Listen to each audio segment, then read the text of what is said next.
الحمدللہ وحدہ والصلاة والسلام علی من لا نبی بعدہ اما بعد فاعوذ باللہ من الشیطان الرجیم بسم اللہ الرحمن الرحیم۔ السلام علیکم ناظرین، صبح کی پرنور ساعتوں میں public news TV channel پر پروگرام صدائے قرآن لے کر ڈاکٹر محمد طاہر مصطفیٰ آپ کی خدمت میں حاضر۔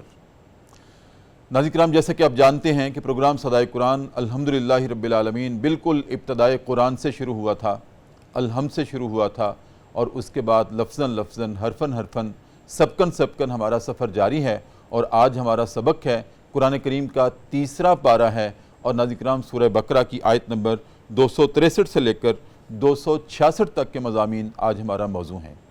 تو آئیے سب سے پہلے آج کے سبق کی تلاوت سماعت کرتے ہیں امام حرمین شریفین قاری عبدالرحمن السدیس کی آواز میں۔ بسم اللہ الرحمن الرحیم۔ ایک میٹھا بول اور کسی کی غلطی کو نظر انداز کر دینا یا معاف کر دینا اس صدقہ و خیرات سے بہتر ہے جس کے پیچھے طعنہ زنی کی اذیت ہو۔ لوگوں یاد رکھو، اللہ غنی بھی ہے اور حلیم بھی ہے۔ اے ایمان والو، اپنے صدقات کو احسان جتلا کر اور اذیت دے دے کر اس شخص کی طرح خاک میں نہ ملا دینا جو اپنا مال محض لوگوں کے دکھاوے کے لیے خرچ کرتا ہے، اور نہ وہ اللہ پر ایمان رکھتا ہے اور نہ آخرت پر۔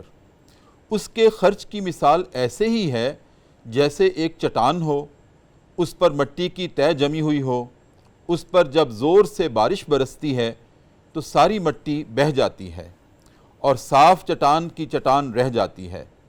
ایسے لوگ خیرات کر کے جو نیکی کمانا چاہتے ہیں اس سے کچھ بھی ان کے ہاتھ نہیں آتا، اور اللہ کافروں کو ہرگز ہدایت نہیں دیتا۔ اس کے برعکس جو لوگ اپنا مال محض اللہ کی رضا کے لیے خرچ کرتے ہیں اور ثابت قدمی سے خرچ کرتے ہیں، ان کے خرچ کی مثال ایسے ہی ہے جیسے سطح زمین پر ایک باغ ہو اور اس پر زور کی بارش ہو تو باغ دگنا پھل لاتا ہے، اور اگر زور کی بارش نہ بھی ہو، ایک ہلکی سی پھوار ہی ہو، پھر بھی باغ کو سرسبز و شاداب کر دیتی ہے۔ تم جو کچھ کرتے ہو سب کچھ اللہ کی نظر میں ہے۔ کیا تم میں سے کوئی پسند کرتا ہے کہ اس کے پاس ایک ہرا بھرا باغ ہو، نہروں سے سیراب ہو، کھجوروں، انگوروں اور ہر قسم کے پھلوں سے لدا ہوا ہو؟ وہ عین اس وقت ایک آگ کے تیز بگولے کی زد میں آ جائے اور اس کی زد میں آ کر جھلس جائے، جس وقت باغبان خود بوڑھا ہو رہا ہو، اس کے کم سن بچے بھی ہوں جو ابھی کسی لائق بھی نہ ہوں۔ اللہ اس طرح اپنی آیات کو کھول کھول کر بیان کرتا ہے تاکہ تم غور و فکر سے کام لو۔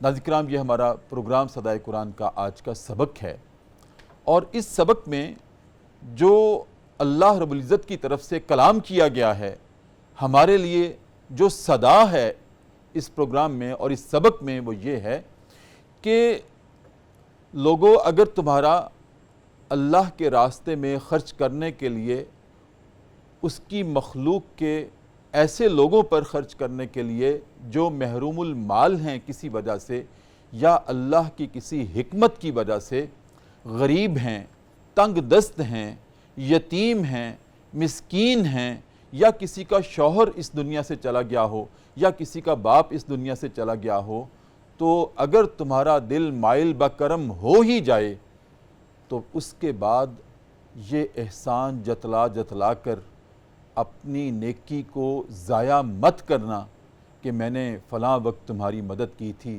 تمہیں یاد ہے نا۔ یہ احسان کو جتلانا ہے۔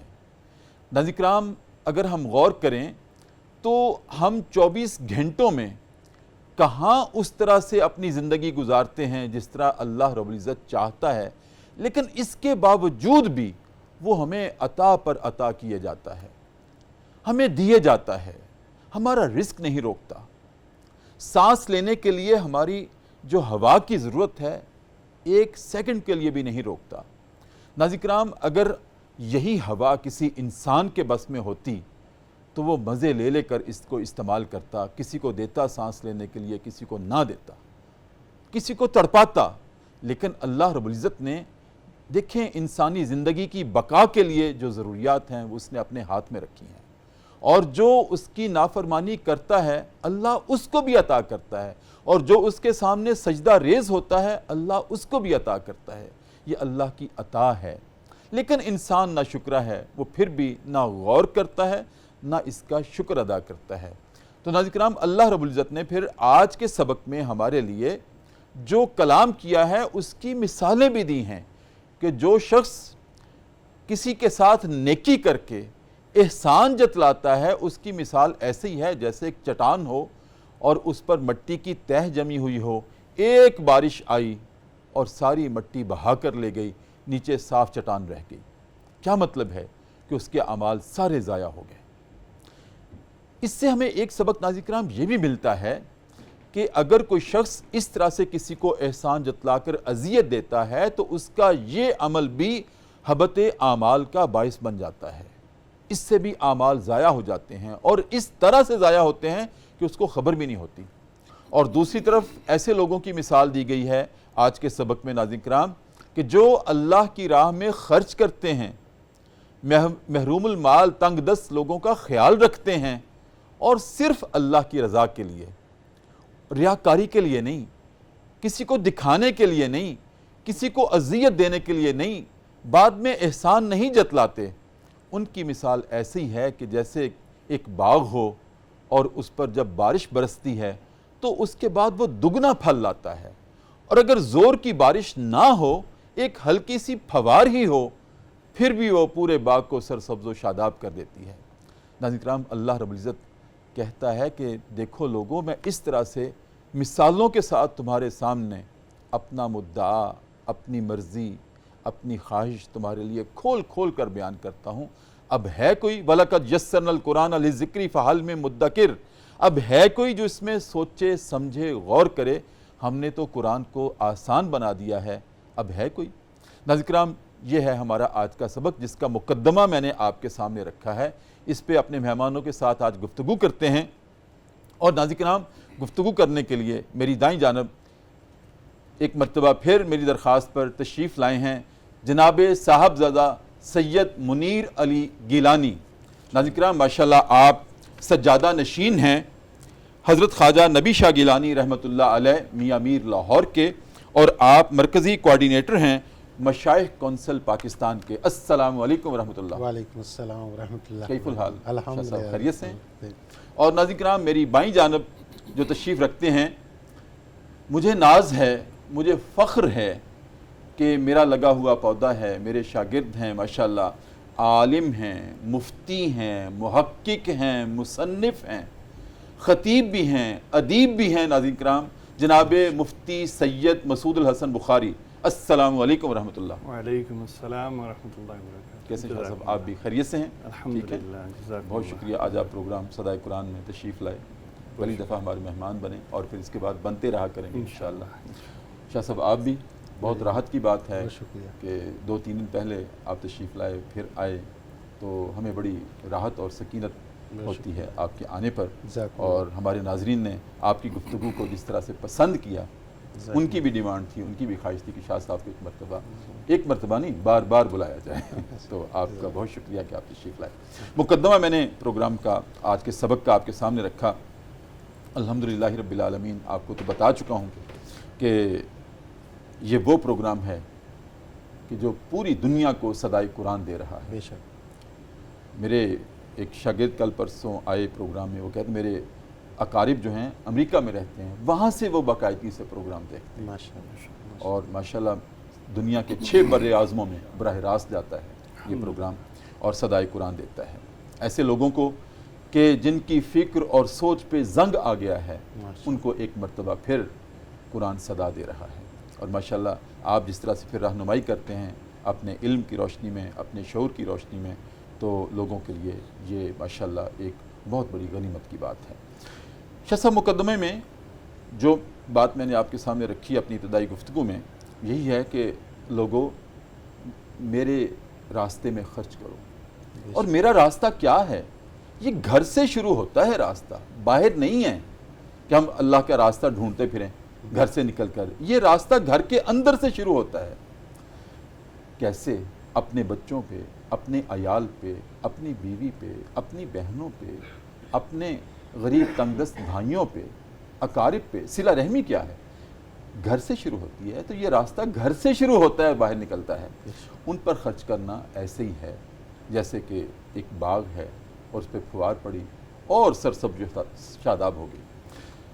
لیکن بعد میں جتلانا نہ، جتلا کے ان کو اذیت نہ دینا کہ میں نے فلاں موقع پر تمہاری مدد کی تھی اور آج تم دیکھو یہ وہ، اس طرح کی بات نہ کرنا. وہ تمہیں کیا بدلہ دیں گے؟ بدلہ جس ذات نے دینا ہے اس کو معلوم ہے کہ تم نے خرچ کیا تھا. تم بار بار کیوں بتلاتے ہو؟ کیا روشنی ڈالیں گے؟ اعوذ باللہ من الشیطان الرجیم، بسم اللہ الرحمن الرحیم. اللہم صلی علی سیدنا و مولانا محمد وعلی آل سیدنا و مولانا محمد وبارک وسلم علیہ. سب سے پہلے ڈاکٹر طاہر مصطفیٰ صاحب، آپ کو میں بہت مشکور ہوں، اور آج اس پروگرام میں صدائے قرآن پبلک نیوز کے اندر آپ کو اور آپ کی پوری ٹیم کو شکریہ ادا کرتا ہوں. آپ نے مجھے یہاں پہ دعوت دی، اور یہ ایک اتنا بڑا آپ کام کر رہے ہیں. صدائے قرآن بلکہ ندائے قرآن ہے، اور عالم اسلام کے لیے ہے. پوری دنیا میں یہ پروگرام دیکھا جا رہا ہے. ویسے تو لوگ قرآن پڑھنا بہت مشکل ہو گئے ہیں، چلے کم از کم ایک چینل کو دیکھ کر اور وہ ترتیب وائز اگر اسی سے دیکھتا جائے تو اس کے ان کے نالج میں اضافہ بھی ہو جاتا ہے. پورا قرآن سیکھنا چاہتا ہے، اس سے بڑا تحفہ ہے ہی کوئی نہیں. بے شک بہت اچھا آپ نے یہ طریقہ اڈاپٹ کیا ہے، اور اس کے لیے میں آپ کو خراج تحسین پیش کرتا ہوں. اللہ تعالیٰ آپ کو ہمیشہ بلند مرتبہ میں رکھے اور آپ کو سلامت رکھے، اپنی باقی حفاظت میں رکھے. بے شک بے شک. دوسرا ڈاکٹر صاحب، آپ نے بڑی خوبصورت گفتگو کی. سٹارٹ میں جو تمہید باندھی ہے پوری آپ نے، کہ اللہ کے ہاں جو صدقات خیرات دیے جاتے ہیں وہ سچے دل سے اخلاص کے ساتھ دیے جانے چاہیے.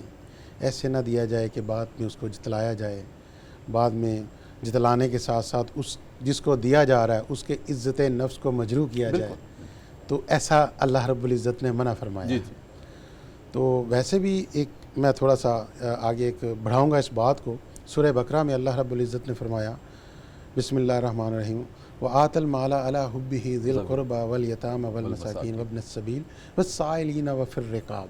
یہاں تک پڑھوں گا، یہ ایک ٹکڑا آیت تو کافی لمبی ہے. تو اللہ رب العزت فرما، اور اس کو ذرا بڑھا کر سورہ توبہ کی آیت نمبر 60 میں اللہ رب العزت نے پھر 8 مصارف کر دیے. جی تو اس میں اللہ رب العزت خود فرما رہے ہیں کہ جو میں نے تمہیں مال عطا کیا ہے، اپنے رشتہ داروں کو، قرابت داروں کو، سائل سوال کرنے والوں کو ایک پوری ترتیب بتا دی ہے، ایک پورا منشور بتا دیا ہے، طریقہ بتا دیا ہے کہ ان کو پہلے دو. اور جیسے آپ نے فرمایا کہ اگر اپنے رشتہ داروں کو دے رہے ہو، قرابت داروں کو دے رہے ہو، مسکینوں کو، سائلوں کو دے رہے ہو، تو اس طرح دو کہ سچے اخلاص کے ساتھ ہو. ایسا نہ ہو کہ وہ جو ہے وہ دیے ہوئے صدقات اور دیے ہوئے خیرات جو ہے وہ ضائع ہو جائے، اور اس کو اللہ رب العزت روزے محشر اس کے منہ کے اوپر مار دی جائے. میں سمجھتا ہوں کہاں بالکل آپ نے ٹھیک درست بات کی. بلکہ اپنے اقارب کو تو بتانا بھی نہیں چاہیے کہ یہ میں صدقہ دے رہا ہوں تمہیں. بے شک زبردست. ان کو تو ایسے کرنا چاہیے کہ یہ سب کچھ آپ کا ہی ہے، وہ خوش ہو جائے، اور اس کی جو لبوں کی خوشی ہے، مسکراہٹ جو ہے، وہ عرش الہی سے ٹکرائے گی، وہ آپ کی فوز و فلاح کا باعث بنے گی. آپ کی اجازت سے مفتی صاحب کو بھی شرکت گفتگو کرتے ہیں. مفتی صاحب بہت خوش آمدید، اہلاً و سہلاً و مرحبا پروگرام صدائے قرآن میں. اور ماشاءاللہ آپ تشریف لائے. یہی مقدمہ ہے، اس پہ آپ کیا ایڈ کریں گے؟ آپ اپنی عالمانہ رائے کیا دیں گے؟ نحمدہ ونصلی ونسلم علی رسولہ الکریم، اما بعد، اعوذ باللہ من الشیطان الرجیم، بسم اللہ الرحمن الرحیم.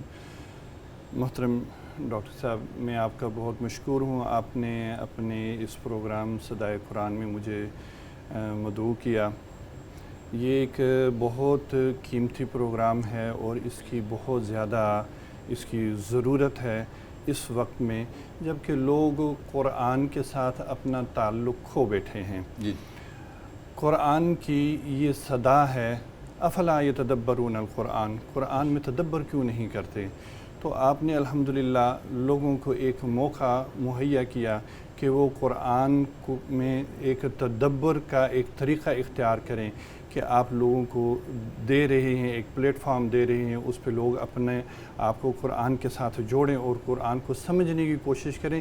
یہ بہت ضروری چیز ہے، ورنہ تو جو صورتحال بن چکی ہے اس میں اللہ رب العزت نے جو قرآن مجید میں ہمیں ایک بات بتائی کہ قیامت والے روز رسول اللہ صلی اللہ علیہ وسلم اللہ رب العزت کی بارگاہ میں شکایت کریں گے۔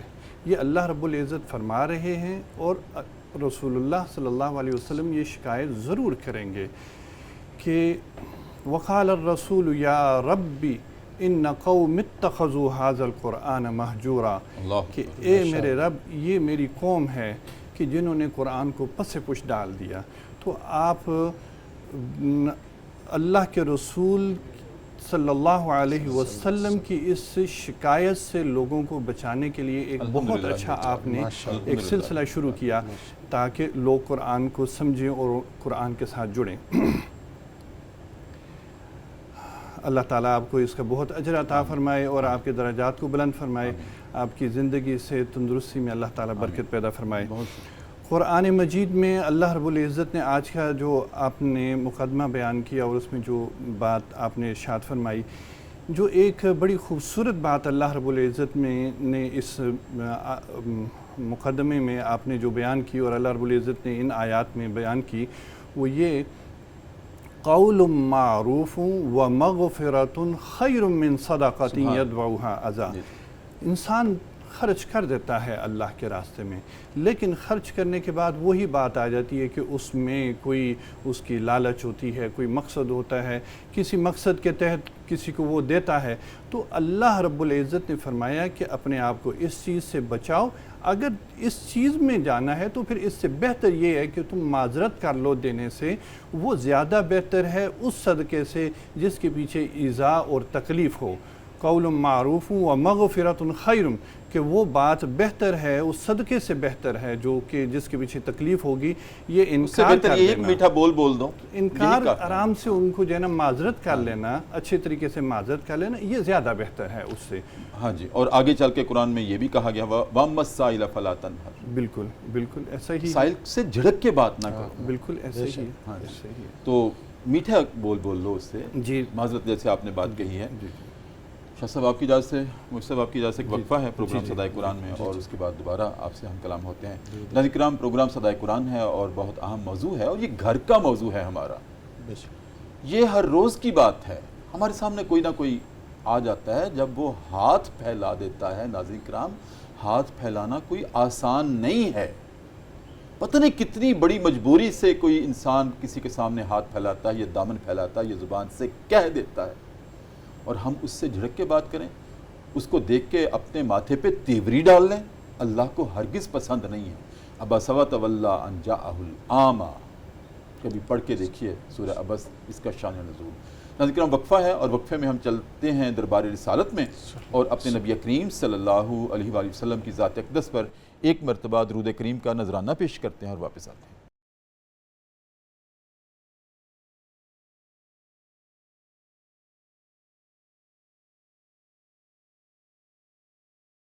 وقفے کے بعد ناظرین کرام دوبارہ آپ کی خدمت میں حاضر، صبح کی پر نور سے آتے ہیں، سہانی گھڑیاں ہیں، اور ہمارا پروگرام ہے صدائے قرآن public news TV channel کے اوپر، اور آج ہمارا سبق ہے قرآن کریم کا تیسرا پارہ ہے، اور سورہ بقرہ کی آیت نمبر 263 سے لے کر 266 تک کے مضامین آج ہمارا موضوع ہیں۔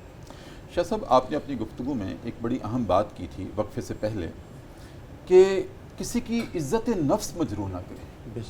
بالکل، انسان کی عزت جو ہے وہ بیت اللہ کی دیواروں سے بھی زیادہ ہے، بالکل درست فرمایا، کہ ایک طرف انسان کی عزت وَلَقَدْ كَرَّمْنَا بَنِي آدم، ایک طرف بیت اللہ کی دیواریں ہیں، ان سے بھی زیادہ ہے انسان کی عزت۔ اور انسان کی عزت، مسلمان ہونا بات کی بات ہے، انسان اللہ کو بہت محترم، مخاطب انسانیت۔ سورہ بنی اسرائیل کی آیت نمبر 70 میں یہ جو ارشاد ہے وَلَقَدْ كَرَّمْنَا بَنِي آدم، ہم نے انسان کو عزت عطا کی ہے، اور انسانوں میں ایسے لوگ بھی ہیں جو اللہ کے سامنے سجدہ ریز نہیں ہوتے، جیسے میں نے عرض کیا تھا، اللہ ان کو بھی رزق دے رہا ہے، ان کو بھی عزت دے رہا ہے، ان کی بھی زندگی کی بنیادی ضروریات اللہ پوری کر رہا ہے.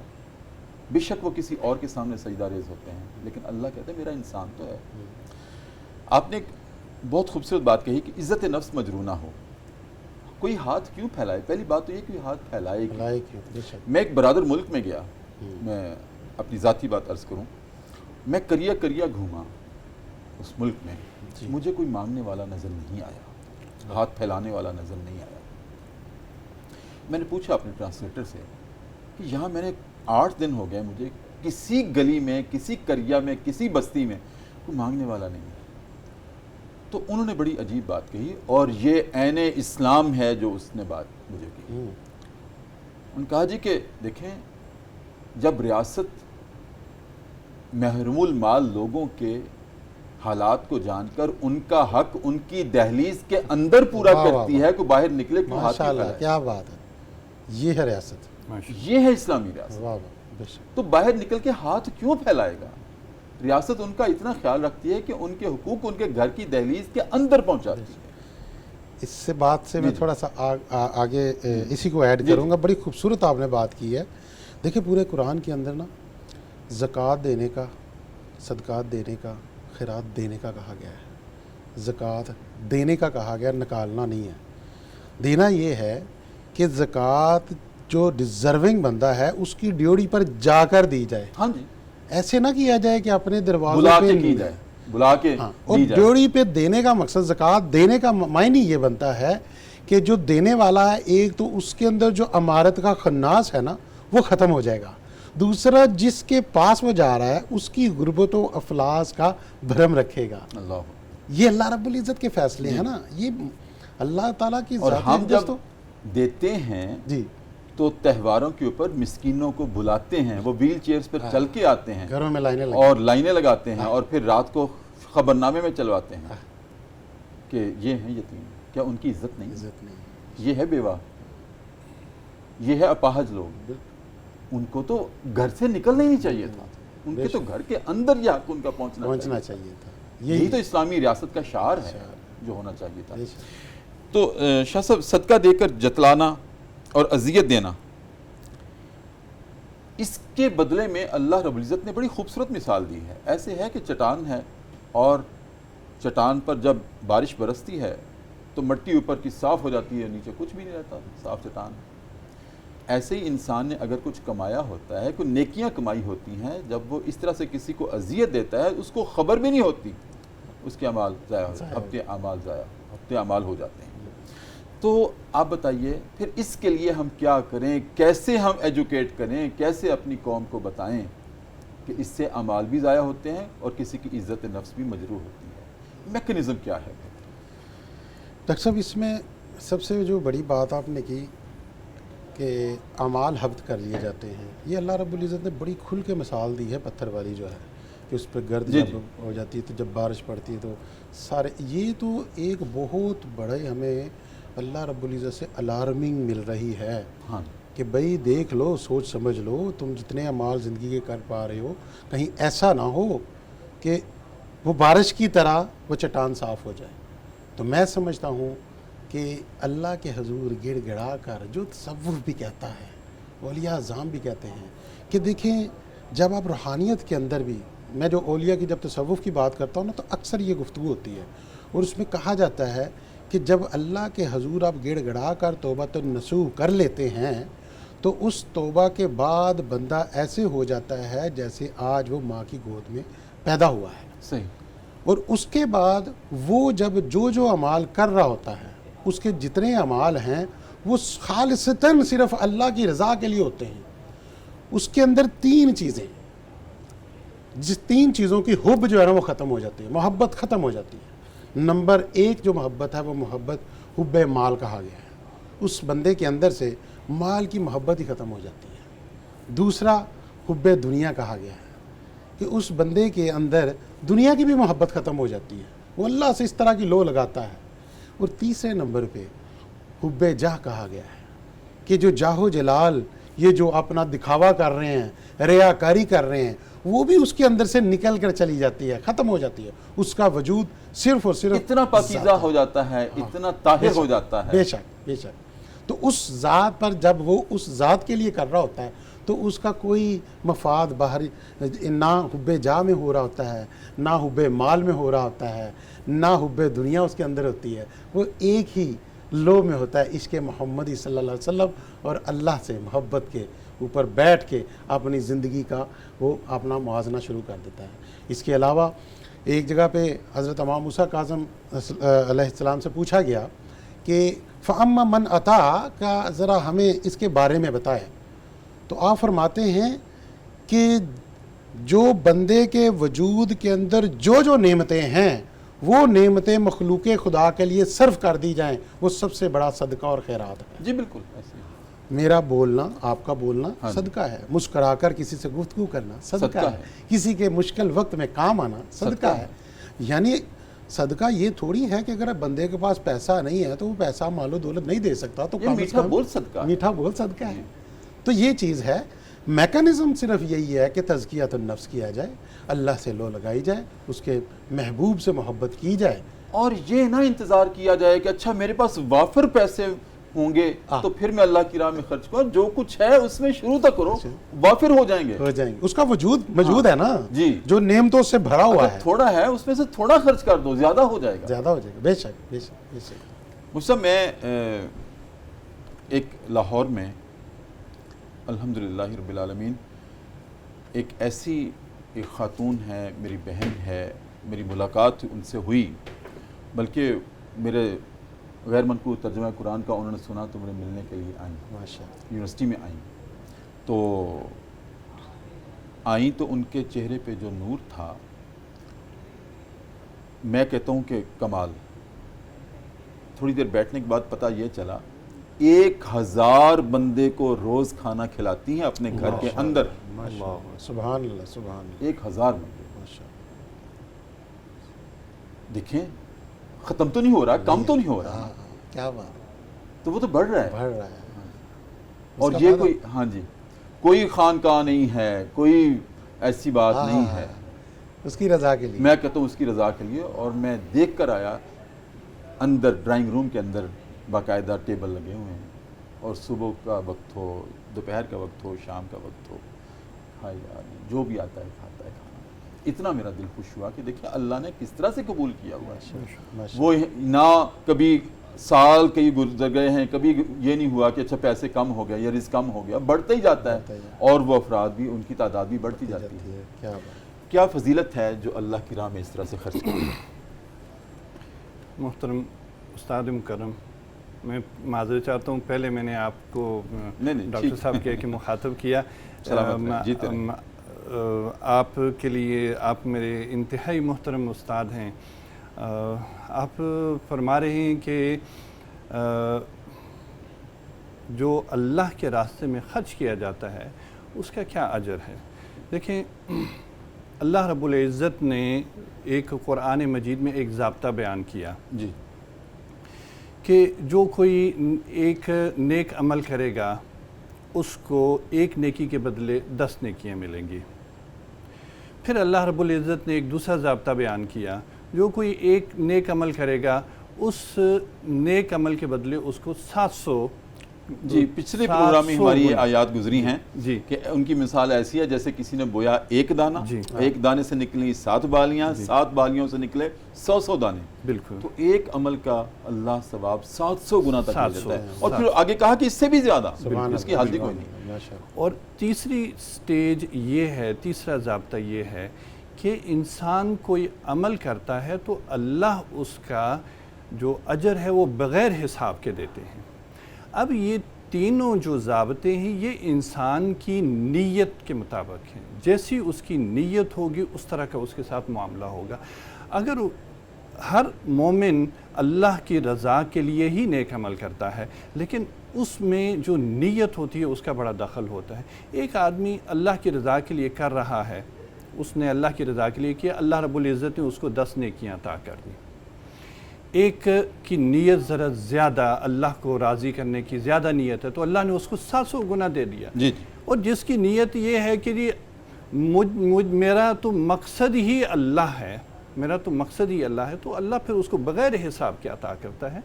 تو یہ ضابطہ ہے نیکی کے بدلے کا کہ اللہ رب العزت بغیر حساب اللہ رب العزت عطا کرتا ہے۔ کیا اللہ کی راہ میں خرچ کرنے سے، انفاق کرنے سے، لوگوں کو کھانا کھلانے سے رزق کم پڑ جاتا ہے؟ بالکل نہیں، بالکل نہیں۔ اللہ رب العزت نے اس کا وعدہ کیا ہوا ہے۔ جب اللہ نے یہ کہہ دیا کہ جی بدلہ میں 700 گنا یہ بغیر حساب کے دے رہا ہوں، تو پھر کمی کہاں پہ آ گئی؟ سبحان اللہ، سبحان اللہ، بالکل سبحان اللہ۔ شاہ صاحب، میں نے جیسے اپنی اس بہن کی بات کی، میں ان کا نام ان کی اجازت کے بغیر نہیں لے رہا جی جی ٹھیک، کہ وہ ناراض نہ ہو جائیں کہ میرا نام کیوں لیا، آپ نے کیوں بتائی یہ بات کہ نیکی چھپی ہی رہنی چاہیے تھی، ان کی اجازت نہیں، لیکن میں نے عامت الناس کے لیے یہ بات بتلائی ہے کہ اتنا بڑا دل ہونا چاہیے۔ عام طور پہ ہماری خواتین کا دل نہیں ہوتا، گھر میں کوئی مہمان آ جائے تنگ پڑ جاتی ہیں، حیران ہو جاتی ہیں، پریشان ہو جاتی ہیں۔ اور اسی طرح سے شہر لاہور میں ہی آپ نے سنا ہوگا، مفتی صاحب آپ نے بھی سنا ہوگا، جناح ہاسپٹل کے قریب جی ایک بابا جی آتے ہیں اور گھر سے روزانہ کھانا پکا کے لاتے ہیں، تقریباً 200-300 بندوں کا، ماشاء اللہ، اپنے ہاتھ سے لگتا ہے پکا کے لاتے ہیں، بیچ کے لاتے ہیں۔ عصر کے وقت آتے ہیں اور ہاسپٹل میں جو اس طرح کے مریضوں کے ساتھ آئے ہوئے لوگ ہوتے ہیں ان کو کھانا کھلا کے کپڑے جھاڑ کے واپس فری۔ کتنی بڑی بات، اور اگلے دن پھر آ جاتے ہیں۔ کہاں کمی ہوئی؟ اگر کمی ہوتی تو اگلے دن نہ آتے۔ جو شاہ صاحب ریاکاری ہے جی، اس کی بڑی وعید آئی ہے، بہت بہت وعید آئی ہے کہ تمہارے نیک اعمال میں ریاکاری نہیں ہونی چاہیے۔ ریاکاری سے ناظرین کرام مراد یہ ہے کہ لوگوں کو دکھلانا۔ اگر نیکی ہم کرتے ہیں تو جس کے لیے کرتے ہیں وہ دیکھ رہا ہوتا ہے، ہم کس کو دکھلانا چاہتے ہیں؟ نیکی تو وہی ہے نا۔ اب تہجد کی نماز، اس کا اجر کیوں زیادہ ہے کہ گھپ اندھیرا ہوتا ہے، تم جس کو دکھانا چاہتے ہو وہ اس گھپ اندھیرے میں بھی تمہیں دیکھ رہا ہے، لوگ نہیں دیکھ رہے، اس لیے اس کا اجر زیادہ ہے۔ تو صدقہ و خیرات دینے کا پھر طریقہ کیا ہے، کس طرح سے دیا جائے؟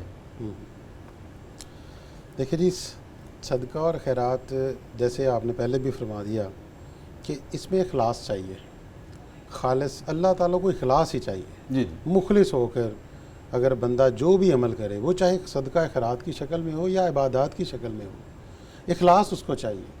اس کے لیے میں نے پہلے بات کی کہ تزکیہ نفس اس لیے ضروری ہے کہ بندہ اپنی تربیت اس طرح کی کرے کہ خالصتاً اللہ کی رضا کے لیے ہی وہ خیرات کرے، صدقہ کرے، وہ دکھاوا نہ کرے، اپنے آپ کو باؤنڈ کرے کہ یا اللہ، اور پھر اس کے بعد توبہ والا جو پہلو ہے نا وہ کرے، استغفار کی تسبیح کرے کہ یا باری تعالیٰ میں سچے دل سے دے رہا ہوں، اگر پھر بھی میری اس میں کمی بیشی رہ گئی ہے تو اس کو معاف فرما دو، بنیے معاف کرنا۔ اگر میرے سوچ میں بھی کوئی ایسی بات آ جائے تو انسان ہوں، معاف کرنا۔ ساتھ ہی اللہ رب العزت نے خود الفاظ بتائے، بے شک بے شک، یہ ایک بونس دیا ساتھ، بالکل ایسے ہی ایسے ہی ہے نا۔ ناظرین کرام، ایک دوبارہ وقفہ ہے پروگرام صدائے قرآن میں، اور دوبارہ چلتے ہیں دربار رسالت میں اور اپنے نبی کریم صلی اللہ علیہ وآلہ وسلم کی ذات اقدس پر والہانہ انداز میں چشم تصور میں روضہ اقدس کی جالیوں کو لاتے ہیں اور ایک مرتبہ پھر درود کریم کا نذرانہ پیش کرتے ہیں اور واپس آتے ہیں۔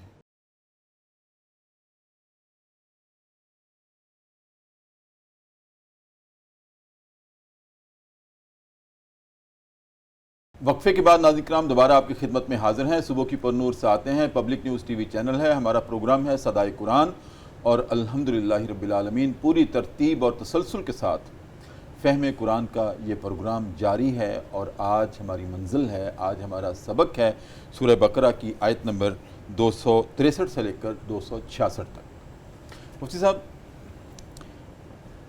قبولیت صدقات کے لیے ہمیں کیا کرنا چاہیے؟ ایک تو اخلاص، اس کے آگے کہ جس سے قبول ہو جائیں اللہ کی راہ میں ہمارے صدقات۔ محترم استاد مکرم، آپ نے ایک بہت اچھا یہ سوال ہے، اور لوگوں کو اس جاننا چاہیے کہ صدقات کب ضائع ہوتے ہیں اور کب قبول ہوتے ہیں۔ جی جی،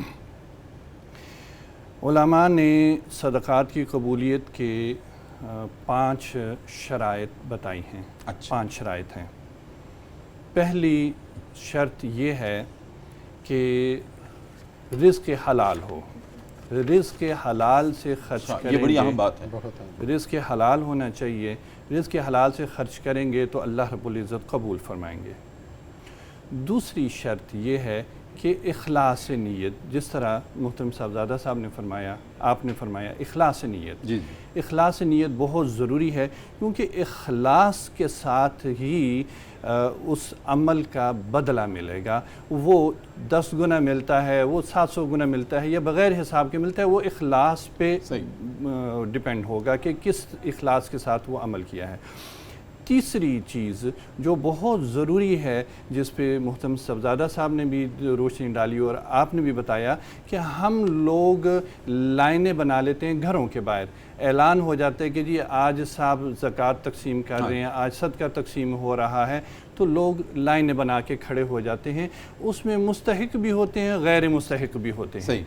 تو جو تیسری شرط ہے وہ یہ ہے کہ اس صدقہ، وہ مال جو ہے وہ درست اور مستحق جگہ پہ وہ خرچ ہو۔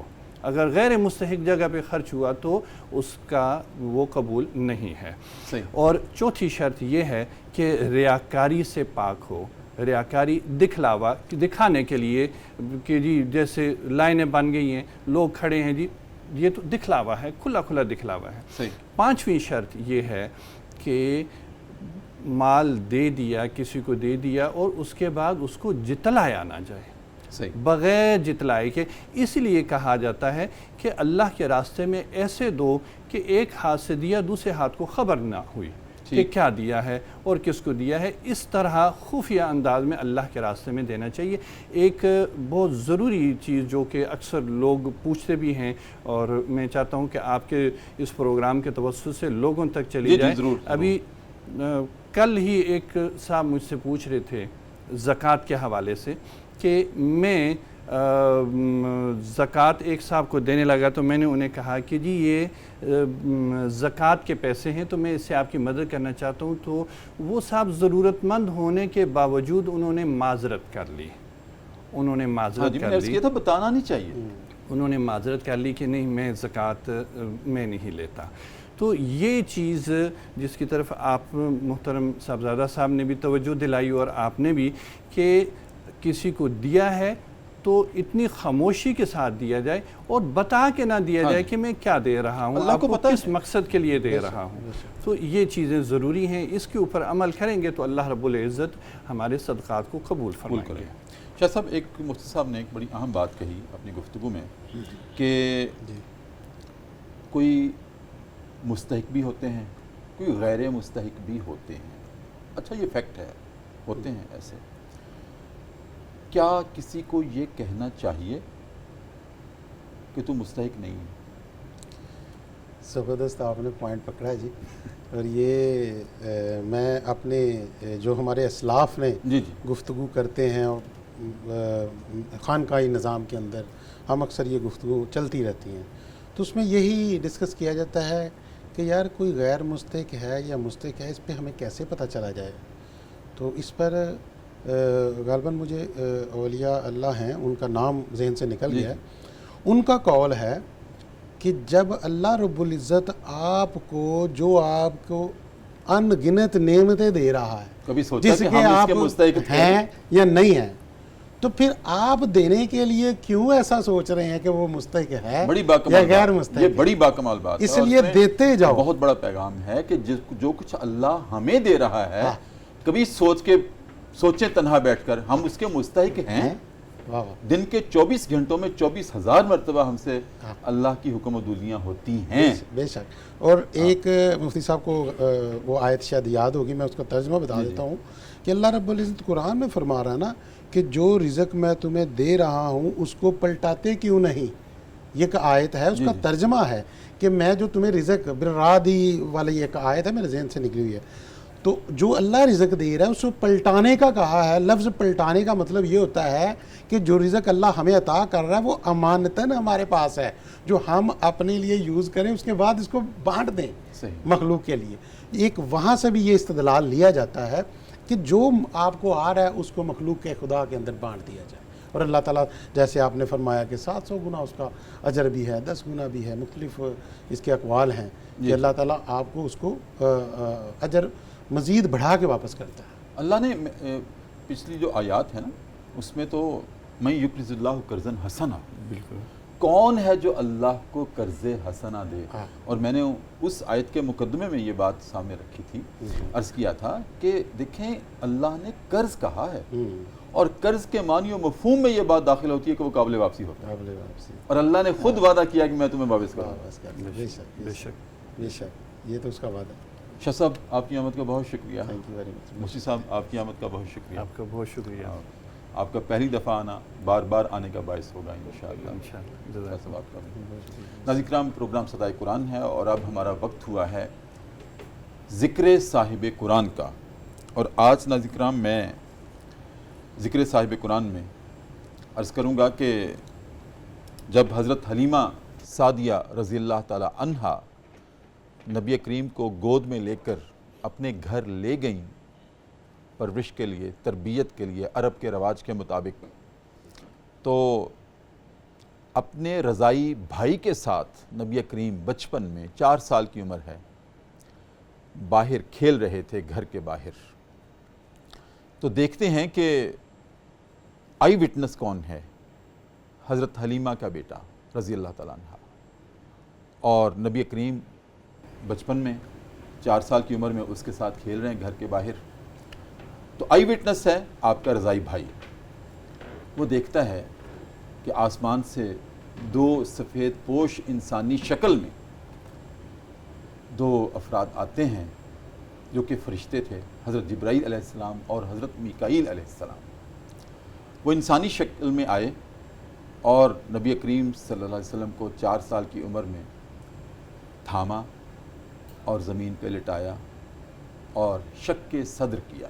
اب شق صدر کو آج کی زبان میں ہم کیا کہتے ہیں؟ ہارٹ سرجری کہتے ہیں، آج کی میڈیکل سائنس کی لینگویج میں ہارٹ سرجری کہتے ہیں۔ شق صدر، صدر سینے کو کہتے ہیں ناظرین کرام، اور شق کھولنا، تو سینے کو کھولا اور دل مبارک آپ کا قلب اطہر باہر نکالا، اس کو تشتری میں رکھا، پھر زمزم سے دھویا اور اس میں سے 1 پھٹکی خون کی وہ باہر نکالی اور ری ایڈجسٹ کر دیا۔ آئی وٹنس میں پھر کہوں گا حضرت حلیمہ کا اپنا حقیقی بیٹا۔ سارا منظر جب اس بچے نے دیکھا تو بھاگا ہوا گھر گیا، اماں اماں، بھائی کو اس طرح سے 2 آدمی آئے، انہوں نے لٹایا ہے اور سینہ کھولا ہے۔ تو جا کے بتایا جب حضرت حلیمہ رضی اللہ تعالی عنہا فوراً اور ان کے شوہر گھبرا کر باہر نکلے، دیکھا تو آپ کے سینہ مبارک کی سلائی ہو چکی تھی۔ قلب اطہر کو دوبارہ ایڈجسٹ کر کے وہ باقاعدہ سیا گیا۔ ناظرین کرام، اس کو ہمارے سیرت کے ورثے میں شق صدر کہتے ہیں۔ آپ کا شق صدر ہوا، اور روایات میں ہے کہ آپ کا شق صدر جو ہے یہ سینہ چاک کر کے دل کو دھونا اور ری ایڈجسٹ کرنا، یہ آپ کا ایک روایت میں ہے 2 مرتبہ ہوا، اور بعض روایات میں ہے 4 مرتبہ ہوا مختلف عمر کی سٹیجز میں۔ تو ناظرین کرام، اس سے ہمیں یہ کلو ملتا ہے کہ سب سے پہلی آج کی میڈیکل ٹرمینالوجی میں جو ہارٹ سرجری ہے جس میں قلب اطہر کو دھویا گیا، میں بائی پاس کا لفظ اس لیے استعمال نہیں کر رہا کہ بائی پاس تو اس وقت ہوتا ہے جب دل میں کوئی بیماری ہو، جب دل کی شریانوں میں کوئی رکاوٹ ہو۔ تو نبی محتشم صلی اللہ علیہ وسلم کے قلب اطہر میں کیسی رکاوٹ ہو سکتی تھی یا کیسی بیماری آ سکتی تھی؟ سوال ہی پیدا نہیں ہوتا، ہم تو سوچ بھی نہیں سکتے۔ تو آپ کے قلب اطہر کو زمزم سے دھو کر اس کو پاکیزہ ترین تو پہلے ہی تھا، اس پر اور پاکیزگی کی اور زمزم کی تہ چڑھا کر واپس ایڈجسٹ کیا گیا۔ اور اس طرح سے ناظرین کرام، تاکہ ایک انسانی جبلت میں جو نیگیٹو ایلیمنٹ ہوتے ہیں دل کے دھڑکنے میں، حسد ہے، بغض ہے، اللہ رب العزت نے اپنے نبی کو اس سے بھی پاک کر دیا کہ یہ دل میں آئے ہی نہ، سبحان اللہ، یہ ملال بھی دل میں نہ آئے۔ ایسے ایلیمنٹ آپ کے قلب اطہر کے کسی گوشے میں بھی وہ وہاں پوشیدہ نہ رہیں، اس کو نکال دیا گیا۔ یہ وہ نبی محتشم صلی اللہ علیہ وسلم ہیں کہ جن کے ہم امتی ہیں۔ ناظرین کرام، تو آج اللہ رب العزت نے ہمارے دلوں کو پاک کرنے کے لیے نسخہ اکسیر کیا دیا ہے؟ الا بذکر اللہ تطمئن القلوب۔ یہ اپنے نبی کی توسل سے ہمیں یہ نسخہ اکسیر دیا ہے کہ ہم نے اپنے نبی کا دل تو اس طرح سے دھو دیا تھا، اور تم میرے نبی کے امتی ہو، جاؤ ہم تمہیں بھی ایک بونس دیتے ہیں، الا بذکر اللہ تطمئن القلوب۔ اگر تم نے بھی اپنے دلوں کو پاک اور صاف رکھنا ہے تو میرے ذکر کی ہلکی ہلکی آنچ دیتے رہا کرو، بیماری نہیں آئے گی، پاکیزہ رہے گا، طہارت رہے گی اس میں۔ لیکن شرط یہ ہے کہ پوری توجہ کے ساتھ، للہیت کے ساتھ، کبھی توجہ کر کے اس دل کی دھڑکن کو اس کے سپرد کیا کرو، اور ساتھ اللہ کا ذکر کیا کرو۔